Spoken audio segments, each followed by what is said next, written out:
Bonjour à tous. Ce confinement et ce déconfinement, bientôt, ça dure, et c'est dur. Pourtant, est-ce que vous avez remarqué les textes de la liturgie que nous entendons depuis le jour de Pâques ? C'était plutôt dur aussi pour les apôtres.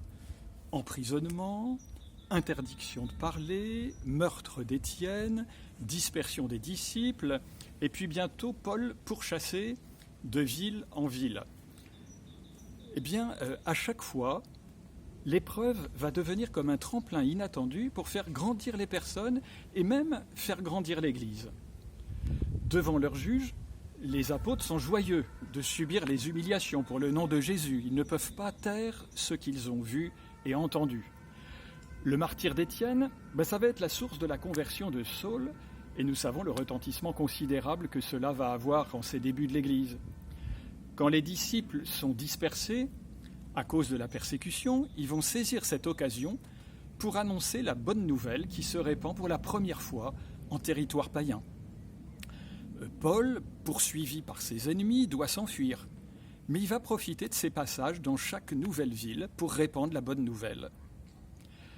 Vous voyez, il est évident que le Seigneur se sert de chaque événement douloureux et que le résultat, c'est que l'Église grandit, que l'assurance et la foi des disciples grandit, elle aussi.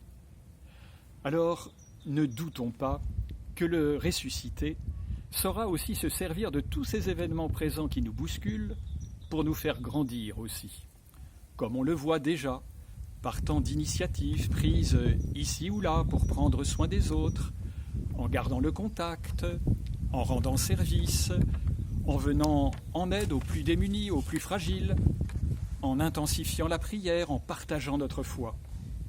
Alors, courage, oui, le Seigneur est bien avec nous, comme il l'a promis.